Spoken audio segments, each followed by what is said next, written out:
നമസ്കാരം. മാധ്യമ പ്രവർത്തനത്തിനുള്ള സംസ്ഥാന ഗവൺമെന്റിന്റെ പരമോന്നത ബഹുമതിയായ സ്വദേശാഭിമാനി രാമകൃഷ്ണപിള്ള പുരസ്കാരത്തിന് ഇത്തവണ അർഹനായത് മുതിർന്ന മാധ്യമ പ്രവർത്തകനായ മലയങ്കീഴ് ഗോപാലകൃഷ്ണനാണ്. മാധ്യമ പ്രവർത്തകർ അവരുടെ മാധ്യമ ജീവിതം പറയുന്ന മൈ സ്റ്റോറി എന്ന പങ്ക്തിയിൽ ഇന്ന് പങ്കെടുക്കുന്നത് മലയങ്കീഴ് ഗോപാലകൃഷ്ണനാണ്. മാധ്യമജാലകത്തിലേക്ക് സ്വാഗതം. പത്രപ്രവർത്തനം എന്നുള്ള ചിന്ത അപ്പോഴും എൻ്റെ മനസ്സിൽ കിടന്ന് വൃത്തിയായിരുന്നു. കോളേജ് എഡ്യൂക്കേഷൻ പോയി, ആദ്യത്തെ പ്രീ ഡിഗ്രി എന്നുള്ളതൊക്കെ. അപ്പോൾ എന്ത് പറ്റി, അവിടെ കേശവസ്വരത്തൊരു രാഷ്ട്രപതി ലൈബ്രറി എന്ന് പറഞ്ഞൊരു ലൈബ്രറി ഉണ്ടായിരുന്നു. അത് ജംഗ്ഷനിൽ. ഇപ്പോൾ അവിടെയൊക്കെ വലിയ കെട്ടിടങ്ങളായിപ്പോയി. അപ്പോൾ ഞാൻ എന്ത് ചെയ്തെന്ന് പറഞ്ഞാൽ ഏറ്റവും നല്ലത് short hand type writing, short hand പിടിച്ചാൽ മലയാളം പത്രത്തിൽ കിട്ടും, ഡിഗ്രി എടുക്കുന്നതിനെക്കാട്ടി എളുപ്പത്തിൽ പത്രത്തിൽ കിട്ടുമെന്ന് പറഞ്ഞാൽ അത് പഠിച്ചു. അങ്ങനെ സ്റ്റാച്യൂവിൽ പിന്നെ ഇപ്പോഴത്തെ ജനറൽ ഹോസ്പിറ്റലിൻ്റെ പോണ വഴിയുണ്ടല്ലോ സ്റ്റാച്യു എന്ന്, അവിടെയാണ് സിറ്റി സ്കൂൾ ഓഫ് കോമേഴ്സ് എന്ന് പറഞ്ഞൊരു അവിടെ നിന്നിട്ടായിപ്പോൾ. അപ്പോൾ കൂടുതൽ ബന്ധങ്ങളൊക്കെ വന്നു. അപ്പം മലയാളം ഷോർട്ട് ഹാൻഡാണ് പഠിച്ചതാണ്. മലയാളം ഷോർട്ട് ഹാൻഡ് പഠിച്ചു കഴിഞ്ഞിട്ട് പിന്നെ ഞാനൊരു ദിവസം ഞങ്ങൾ ബാലജനസഖ്യം ഉണ്ടായിരുന്നു കൗമുദി മറ്റേ മനോരമയുടെ. അപ്പോൾ എം ഹസൻ, പിന്നെ വേണുഗോപാൽ, ഇപ്പം കോർപ്പറേഷനിലെ ഡെപ്യൂട്ടി കമ്മീഷണറായിരുന്ന വേണുഗോപാൽ, പിന്നെ ചാക്കോ, അപ്പം ഇങ്ങനെ വലിയ ഗ്രൂപ്പ്.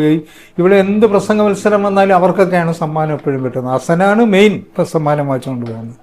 അപ്പോൾ ആ ഒരു ആളുകളുമായിട്ടുള്ള ബന്ധം ഇങ്ങനെ വന്നു കഴിഞ്ഞപ്പോഴേക്കും ഞാൻ ഒരു ദിവസം അറിഞ്ഞു എം ഹസന് കേരള കൗമുദി ജോലി കിട്ടിയെന്ന് പറഞ്ഞു. അപ്പോൾ ഞാൻ ചോദിച്ചപ്പോൾ പറഞ്ഞു അത് എനിക്ക് ജോലിയല്ല, ഇങ്ങനെ ഒരു അപ്രൻറ്റിസായിട്ട്, എന്നാൽ എനിക്കും ഒന്ന് വായിക്കൂടി എന്ന് പറഞ്ഞുകൊണ്ട് ഞാൻ അന്നത്തെ ധൈര്യമൊക്കെ ഇന്നത്തെ പോലെയൊന്നുമല്ല, ഇന്നൊരിടത്തും പോകാൻ പേടിയാണ്. അന്ന് നേരെ ഞാൻ ഒരു ദിവസം കേരള കൗമുദി ഓഫീസിൽ ചെന്ന് സുകുമാര സാറിനെ കണ്ടിട്ട് പറഞ്ഞ് ഇങ്ങനെ ഞാൻ ഇത് പാസ്സായിട്ടുണ്ട്, ടൈപ്പ് റൈറ്റിങ്ങും അറിയാം, മലയാളം ഷോർട്ട് ഹാൻഡും അറിയാം, എനിക്കൊരു ജോലി വേണമെന്ന്. അപ്പോൾ അങ്ങനെ ഒരു ചിരിയിരിച്ചു. എൻ്റെ അടുത്തൊരാളിരിക്കുകയായിരുന്നു. അദ്ദേഹം പറഞ്ഞു, പിന്നെ സുകുമാരൻ സാർ പറഞ്ഞു, ഞാൻ വെറുതെ കണക്കൊക്കെ നോക്കാനിരിക്കുന്ന മക്കളാണ് ഇതൊക്കെ നോക്കുന്നത്, നീ ഒരു കാര്യം ചെയ്ത് മണിയെ ചെന്ന് കണ്ടു പറ. അപ്പോൾ എൻ്റെ കൂടെ ഇരുന്ന ആൾ എണിച്ച് പോകുന്ന ഞാൻ കണ്ടു. അപ്പം അദ്ദേഹം ചെന്ന് നേരത്തെ താഴെ ചെന്ന് മണി സാറിനോട് കാര്യങ്ങളൊക്കെ പറയുന്നുണ്ട്, ഞാൻ ഇപ്പം വരുമെന്ന് പറയുന്നുണ്ട്. അപ്പം ഞാനിത് താഴെ ചെന്നപ്പോൾ കാണാൻ അയാൾ അവിടെ ഇരിക്കുന്നു. ഈ മണി സാർ എന്തെന്ന് ചോദിച്ചു. ഞാൻ പറഞ്ഞാൽ അയ്യോ അത് ഡിഗ്രി ഉണ്ടോ? ഞാൻ പറഞ്ഞു ഡിഗ്രി ഒന്നുമില്ല. ഡിഗ്രി ഇല്ലാതെ എങ്ങനെ നിങ്ങൾക്ക് ഈ പിന്നെ കേരള കൗമുദി ഇന്ത്യയിലെ ഏറ്റവും വലിയ പത്രമാണ് ഇപ്പം. അതാദ്യം അപ്പം എനിക്ക് ആകെ ഒരു ഇയാൾ വന്ന് പറഞ്ഞതാണ് കുഴപ്പമുണ്ടായെന്ന് എനിക്ക് ഒരു തോന്നൽ. അങ്ങനെയെന്ന് ഞാൻ ഇനി ആദ്യം ഒരു കാര്യം ചെയ്യും, ഡിഗ്രിയൊക്കെ എടുത്തിട്ട് വരുമോ നമുക്ക് നോക്കാമെന്ന് മണി സാർ പറഞ്ഞു. അപ്പം ഞാൻ അവിടെ നിന്ന് പതുക്കെ ഇറങ്ങി നടന്ന് പുളിമൂട്ടി എത്തിയപ്പം ദേശാഭിമാനി ബുക്ക് ഹൗസ്, അതിൽ മാനേജർ എന്ന് പറയുന്ന ശ്രീധർജി, അന്നത്തെ KM ശ്രീധർ, ഇവിടെ കുഴുത്തറ വെടിയപ്പിലൊക്കെ പങ്കുവച്ച ആൾ, അവിടെ നിന്നൊക്കെ രക്ഷപ്പെട്ടു പോകുന്ന ആളാണ്. CPM-ൻ്റെ ഏറ്റവും വലിയ ആളാണ് അന്നത്തെ ജില്ലകളിൽ ഒരാൾ. അദ്ദേഹം എന്നോട് അദ്ദേഹം എന്നെ കണ്ട വകല എൻ്റെ അളിയൻ്റെ ഏറ്റവും വലിയ ബ്രദറിലെ വിജയമ്മ എന്ന് പറയുന്ന അവരെ ഭർത്താവിൻ്റെ വലിയ അടുത്ത കൂട്ടുകാരനാണ്. ഞാൻ അവിടെ ചെന്നതിന് കാര്യമുണ്ട്. വൈകുന്നേരം മിക്ക ദിവസങ്ങളിലും നമ്മളെ പബ്ലിക് ലൈബ്രറിയിൽ പോകും. പബ്ലിക് ലൈബ്രറി ഒരുപാട് പത്രങ്ങൾ വരും അവിടെ, മാതൃഭൂമി, മനോരമ. അപ്പോൾ അതിൽ മനോരമയും കേരളകൗമുദി വീട്ടിൽ വായിക്കുന്നുണ്ട്. മനോരമയൊക്കെ മാതൃഭൂമിയൊക്കെ എടുത്തെല്ലാം ആകെ കിട്ടുന്ന അവസാനം ജനയുവും ദേശാഭിമാനിയൊക്കെയാണ് ആരും വായിക്കാതെ ഇട്ടയ്ക്കുന്നത്. അപ്പോൾ നമ്മൾ എന്ത് ചെയ്യുമെന്ന് പറഞ്ഞാൽ ജനയും എടുത്തൊരു ദിവസം നോക്കിയപ്പോൾ കാണാം ഒരു വാർത്ത. അതിനിടയ്ക്ക് വിവേകാനന്ദനെ പറ്റി വിവേകാനന്ദൻ്റെ 100 വർഷം തികയുന്നതിന് ഇന്ത്യ ഒട്ടുക്ക് ആഘോഷങ്ങൾ നടന്ന സമയത്ത് അവിടെ മലയങ്കീഴ് സ്കൂളിലും അപ്പോൾ പ്രസംഗത്തിന് എന്നൊക്കെയാണ് എപ്പോഴും സമ്മാനം കിട്ടുന്നത്. അപ്പോൾ വിവേകാനന്ദനെ പറ്റി ഞാൻ കൂടുതൽ ഇങ്ങനെ കുറേ പഠിച്ചപ്പോൾ എനിക്ക് ഭയങ്കര അട്രാക്ഷനാണ് വിവേകാനന്ദൻ്റെ ഫിലോസഫിയോട്. അവിടെ മലയങ്കീഴ് സ്കൂളിൽ മലയങ്കീഴ് ലൈബ്രറി ഉണ്ട്, ശ്രീകൃഷ്ണ ലൈബ്രറി. അതിൽ വിവേകാനന്ദൻ്റെ കുറേ ബുക്സുകൾ, ഈ രാജയോഗം, ജ്ഞാനയോഗം, കർമ്മയോഗം എന്നൊക്കെ പറഞ്ഞിട്ടുള്ള ബുക്കുകൾ, അതൊക്കെ ഞാൻ വായിച്ചു കഴിയും. അപ്പോൾ വിവേകാനന്ദൻ്റെ ജീവചരിത്രവും ഇതുമൊക്കെ വായിച്ചപ്പോൾ പിന്നെ ഇവിടെ ഒരു സിനിമ കാണിച്ചു. അതും കൂടെ കണ്ടു കഴിഞ്ഞപ്പോഴെനിക്ക് വിവേകാനന്ദനെ കുറിച്ച് അന്നത്തെ സിനിമ ഇവിടെ ആയുർവേദ കോളേജിൻ്റെ ലൈബ്രറി ഉണ്ടല്ലോ, ദേവസ്വം ലൈബ്രറിയിൽ വെച്ചാണ് കാണുന്നത്. അപ്പോൾ ഭയങ്കര അട്രാക്ഷനായി വിവേകാനന്ദനുമായിട്ട്. അങ്ങനെ ഇരിക്കുമ്പോഴാണ് കൺഫ്യൂഷനായി. ഇത് ഈ ഇയാള് തിയറിയും വിവേകാനന്ദ സ്വാമിയുടെ തിയറിയും നമ്മൾ ദൈവം ഇല്ല എന്ന് പറഞ്ഞ യുക്തിവാദികളുടെ തിയറിയും എല്ലാം കൂടെ അന്ന് ഇടമറുകിനെ പോലെയുള്ള ആളുകൾ ഈ തിരുവനന്തപുരത്ത് പ്രചരണം, അന്ന് ശങ്കേഴ്സ് കോളേജിൽ അവിടെ ഇവിടെയൊക്കെ എന്നും ചർച്ചകളൊക്കെ നടക്കുന്ന കാലഘട്ടമാണ്. ശങ്കേഴ്സ് കോളേജ് ഔവറിൽ ഒക്കെ നടക്കുന്നത്. അപ്പോൾ ഇത് ഇങ്ങനെ വിവേകാനന്ദനെ പറ്റി കുറേ കഴിഞ്ഞപ്പോഴാണ് ഒരു പിന്നെ എനിക്ക് തോന്നി, പിന്നെ അല്ല ഞാൻ ഈ ലൈബ്രറിയിൽ ദേശാഭിമാനിയിലല്ല ജനയുഗത്തിൽ ഒരു വാർത്ത ലെനിൻ ആൺ റിലീജിയൻ എന്ന് പറഞ്ഞുകൊണ്ട് പുസ്തകത്തിൻ്റെ പരിഭാഷ. അപ്പോൾ അതിലെഴുതിയിരിക്കുന്നു, പള്ളിയിലെ അച്ഛന്മാർക്ക് പള്ളിയിൽ അച്ഛന്മാർക്ക് കമ്മ്യൂണിസ്റ്റ് പാർട്ടി മെമ്പർഷിപ്പ് എടുക്കാമോ? ലെനിൻ മറുപടി പറയുന്നു ലെനിൻ ഉണ്ട്. അപ്പോൾ ആ ഒരു പുസ്തകം കിട്ടണം എനിക്ക്. അപ്പോൾ എനിക്ക് സി പി എം രണ്ട് പാർട്ടിയാണെന്ന് എനിക്ക് അറിഞ്ഞുകൂടും, എല്ലാം കമ്മ്യൂണിസ്റ്റ് പാർട്ടിയാണെന്നാണ് വെച്ചേക്കുന്നത്. അപ്പം ഞാൻ എന്ത് ചെയ്യുമെന്ന് പറഞ്ഞു കഴിഞ്ഞാൽ അതിലൂടെ പോയപ്പോൾ ഈ ശ്രീധർജി എന്നെ വിളിച്ചു. അങ്ങനെ എൻ്റെ അളിയൻ്റെ ഇപ്പോൾ എവിടെ ഉണ്ടെന്നൊക്കെ ചോദിക്കാനാണ് വിളിക്കുന്നത്. അന്ന് പുളിമൂട്ടിലാണ് ദേശാനുബുക്കോസ്. അപ്പം ഞാൻ പറഞ്ഞു, സാറേ ഇങ്ങനെ ഒരു പുസ്തകം ഉണ്ടല്ലോ. അതും അങ്ങനെ ഒരു പുസ്തകമുണ്ട്, ഞാൻ തരാമെന്ന് പറഞ്ഞുകൊണ്ട് അങ്ങേര് അവിടെ നിന്ന് പയ്യനോട് പറഞ്ഞു, അവിടുത്തെ അങ്ങേരെ അസിസ്റ്റൻ്റായിട്ട് അങ്ങനെ പൈസ എടുത്ത് കൊടുക്കുന്നത്, അപ്പുറത്ത് പ്രഭാതി ചെന്ന് ഈ പുസ്തകം വാങ്ങിച്ചുകൊണ്ടുവന്ന് പറഞ്ഞ് തുണ്ടടി കൊടുത്തയച്ചു. നേരെ മറിച്ച് ഞാനത് പ്രഭാതി ചെന്നുവെങ്കിൽ ഞാൻ ഭയങ്കര CPI കാരനായിരുന്നു കേട്ടോ ഇതന്നെ.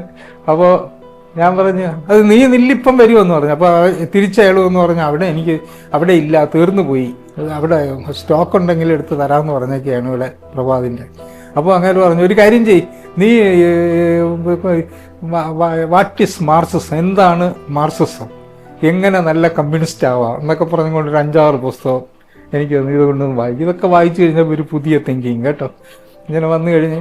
അപ്പോൾ ഇവിടെ നമ്മളെ കോടതിയുടെ ഇപ്പുറത്ത് ഒരു ബഷീർ എന്ന് പറഞ്ഞുകൊണ്ട് ഒരു പഴയ സ്വാതന്ത്ര്യ സമരസേനി വള്ളക്കടവ് ഗാന്ധി എന്നൊക്കെ അറിയുന്ന അദ്ദേഹത്തിൻ്റെ സ്വന്തത്തിൽ മകനാണ്, അദ്ദേഹത്തിൻ്റെ മകനാണ് അവിടെ ജന്മഭൂമി എന്ന് പറയുന്നുണ്ട്. ആ ജന്മഭൂമിയാണ് പിന്നെ BJP-കാർ വിലയ്ക്ക് വാങ്ങിച്ചത്, ആ ചെറിയ പത്രം.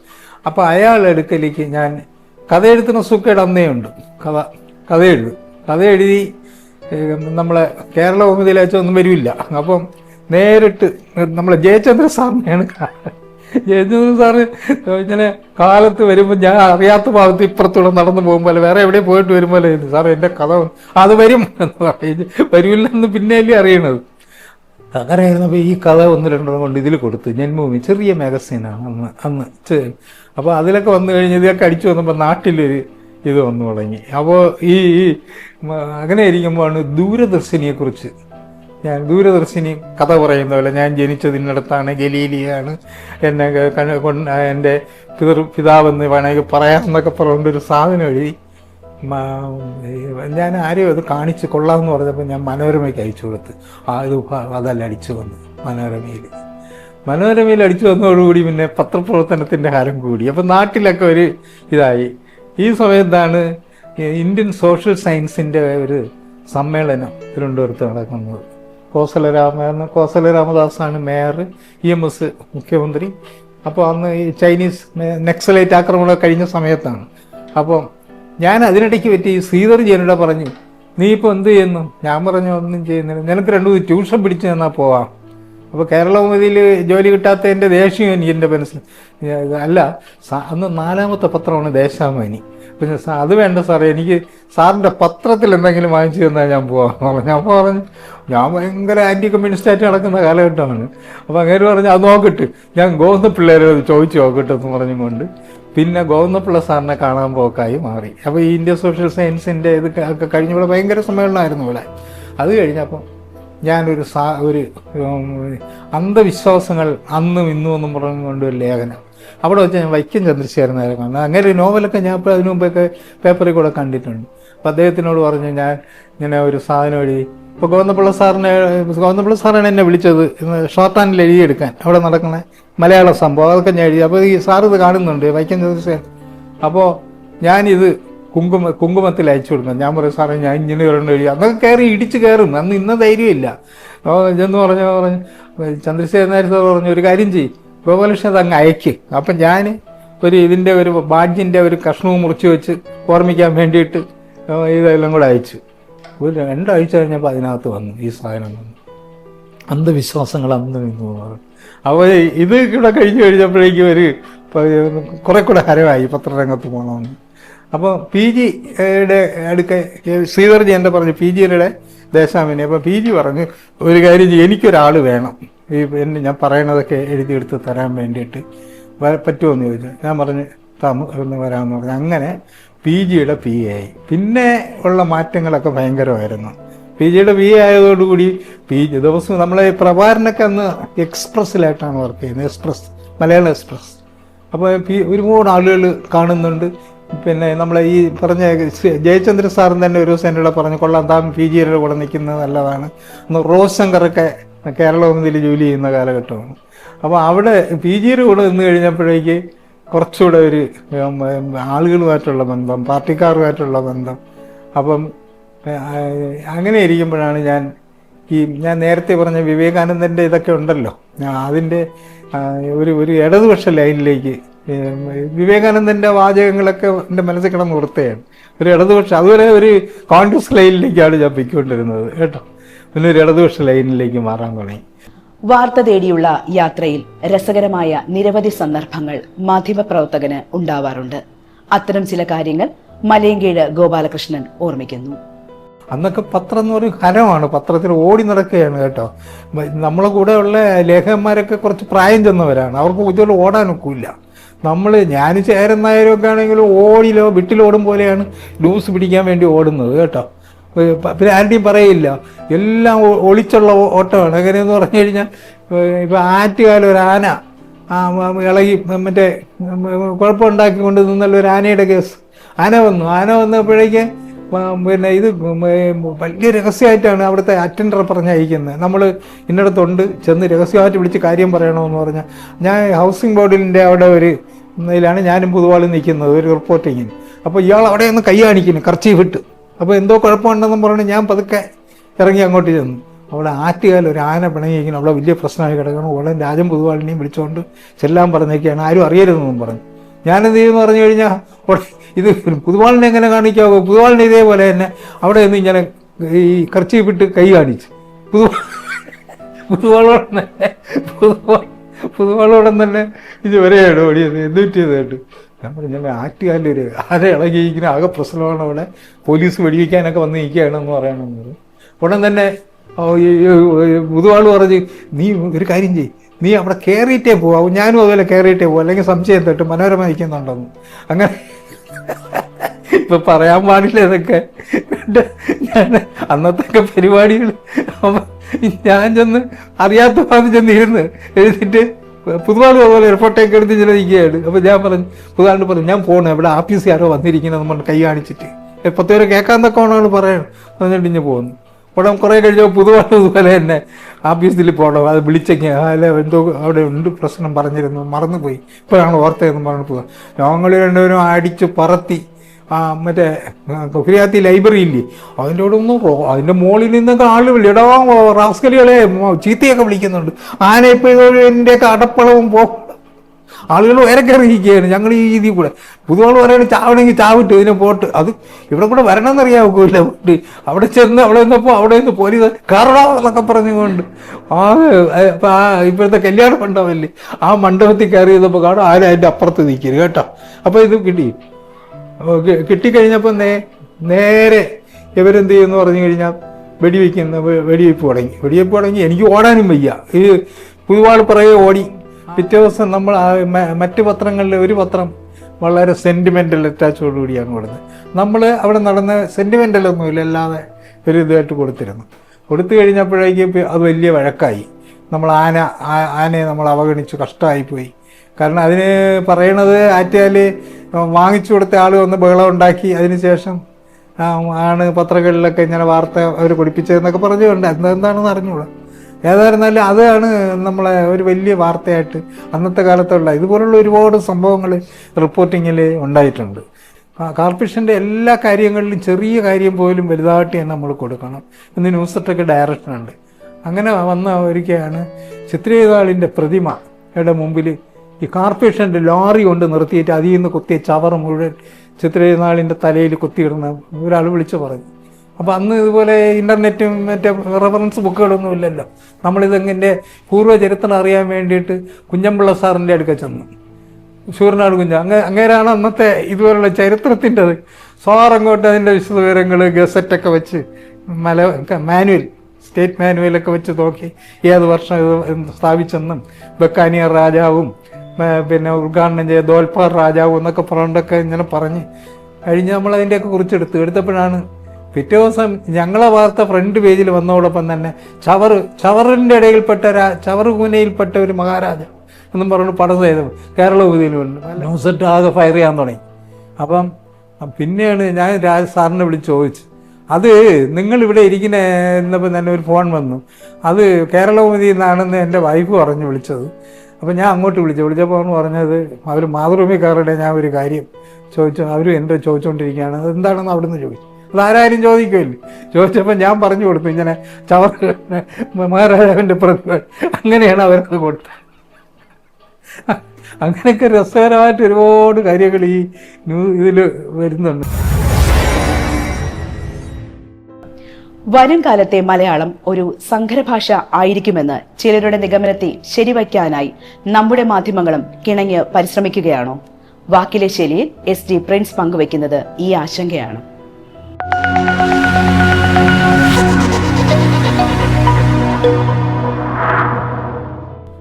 വരും കാലത്തെ മലയാള ഭാഷ എങ്ങനെയിരിക്കും? വിശേഷിച്ചും മലയാളത്തിലെ പത്രഭാഷ അല്ലെങ്കിൽ മാധ്യമഭാഷ.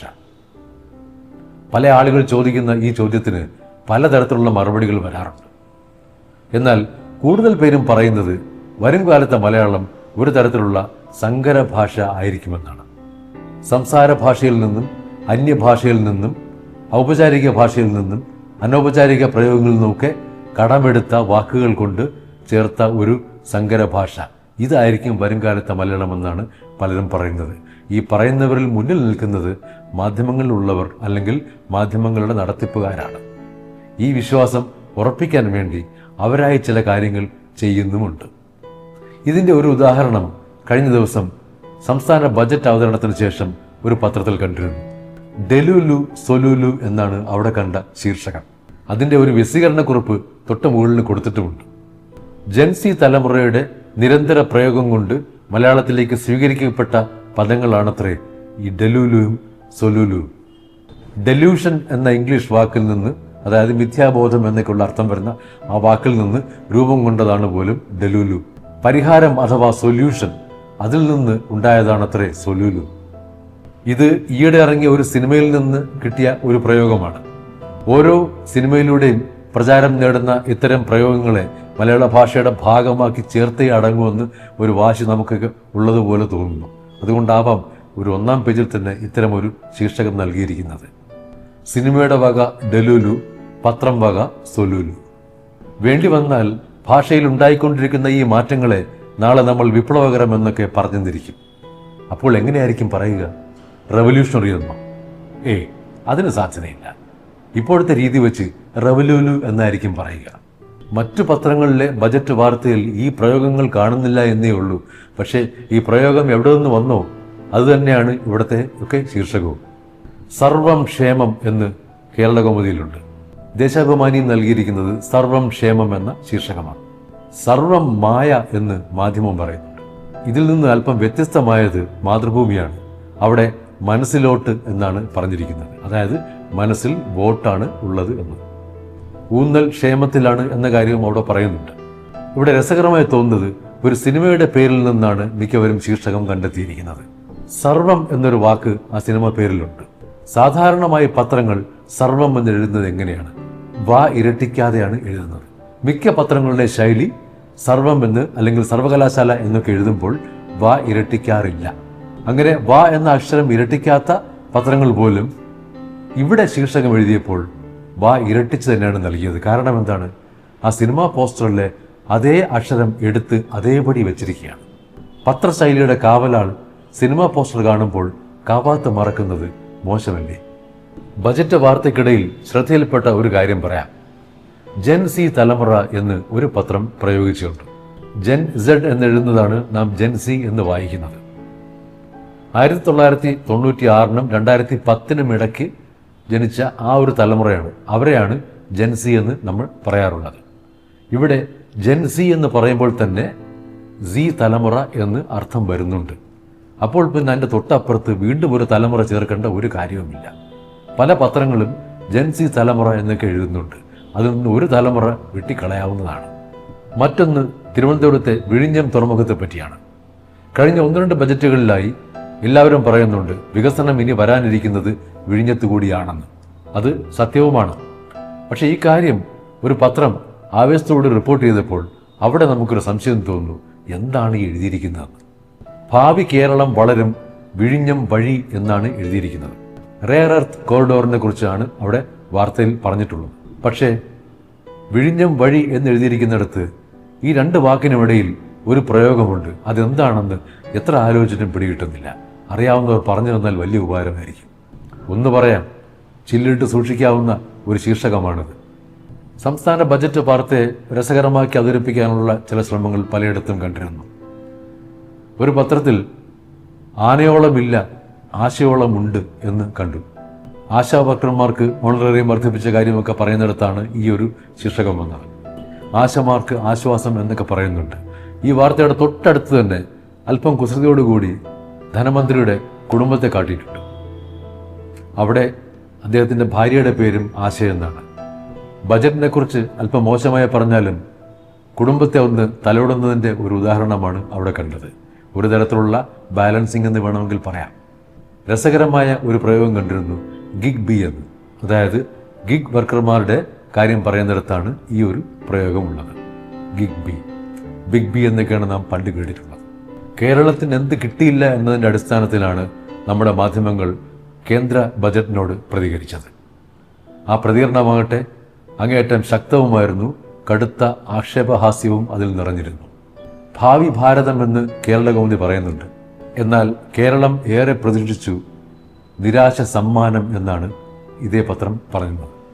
നിയമസഭാ തിരഞ്ഞെടുപ്പിനൊരുങ്ങുന്ന കേരളത്തിന് കേന്ദ്ര ബജറ്റ് കൈത്താങ്ങാകില്ല എന്ന കാര്യമാണ് കേരളകൗമുദി അവിടെ പങ്കുവയ്ക്കുന്നത്. മറ്റൊരു പത്രത്തിൽ കേരളം ഉന്നയിച്ച 29 ആവശ്യങ്ങളും പരിഗണിച്ചില്ല.